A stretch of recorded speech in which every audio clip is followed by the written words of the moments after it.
All right, let's talk about rolling out the calves. Calves are, again, an intimate part of the back chain, and if they're tight, they can cause pain in the lower back as well as other areas. So what we're gonna do is roll them out. Now, calves can be a bit of a tougher one to get with tools. The best tool, in my opinion, is a kettlebell, about 20 to 25 pounds. The handle here is the perfect diameter to sink into the calves. Using a roller, it's so broad and it just doesn't get in there the best. However, we'll start with this since this is what most people have, and then we'll talk about other options as well. So if you're gonna use the foam roller, you've probably seen it done in many gyms. You put your leg on it, you get your other leg on top. Now most people just roll up and down. I do not like that. It's so, you can do that to warm up, but that's not where you're gonna get the best release because you're just moving too fast. So maybe it stimulates blood flow. You know, you can do some of this, but again, it's very taxing on the shoulders and it is not targeted enough in my opinion. So one thing you can do is you can do that a little bit if you want, or you can just skip it, but put the other leg on top and just sink in. Like push down, let it sink in, and let it start doing its work. This will also get in there. One thing that's important no matter what tool you're using is you want to get different angles. There's really like three lanes. So you can come straight down onto the roller, or you can roll your leg in and you can roll your leg out to the side. And you want to get both, all three lanes. It's important. Some of you will notice that the inside one's very, very, very tight. Others will notice that the outside one just hurts and it doesn't even feel that good. It's just very painful. Well, listen to your body, maybe, or vice versa. But typically the inside will be very tight. The top will be very tight. The outside can be beneficial as well. Often is beneficial for most of you, will be beneficial as well. But sometimes it can be there's a big nerve there. So just feel it out, but you at some point need to get the outside as well.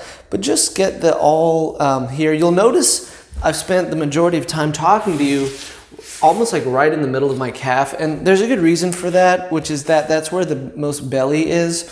So hang out. I would always recommend starting right in the middle of the calf and then rolling in, rolling out, and then you can roll down a little bit, repeat the process, roll in, roll out, all the way down, and then coming all the way up, rolling, coming in. Here you may not get as much, or you might get some benefit rolling in and out. So also you'll notice as you roll that you might go over, you'll notice like you bump over tissue, and that's totally fine. That's the very tissue that you're trying to separate from the neighboring tissues. So just be gentle, don't pinch or squish any muscles, but yeah, feel free to separate them. If you're using a kettlebell, it's exactly the same thing. It's just that it's a little bit more, it's easier to get pressure. I do not need both legs right here doing this. I can just do one leg. But also, you know, you definitely, and I can easily lay down when you do this, which I'm always a fan when rolling out of finding ways to roll out a specific muscle in such a way that the rest of your body can totally relax. That just helps the release happen more amicably, happen quicker. And you'll see here, I'm just slowly rolling in and out.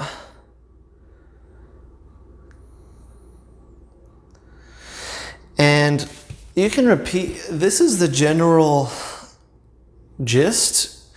Starting in the middle of the calf, rolling the inside, the outside, checking the lanes.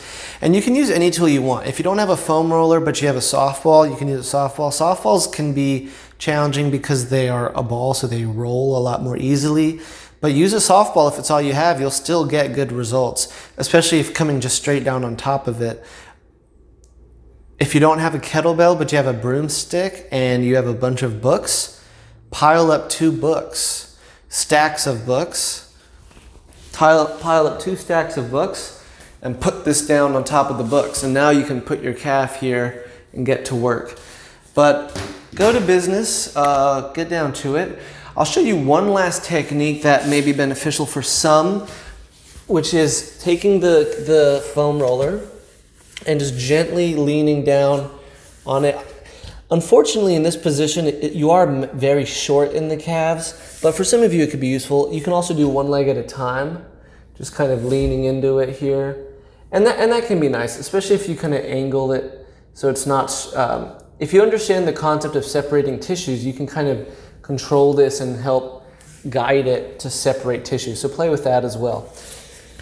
Once you're done rolling it out, I do recommend getting a stretch, which you can do, depending how tight you are, you can kind of just get into a position similar to this to stretch it out, get your hands on a wall and come down, but definitely give yourself a chance to see how well you can stretch your calves once you've rolled them out. Till next time.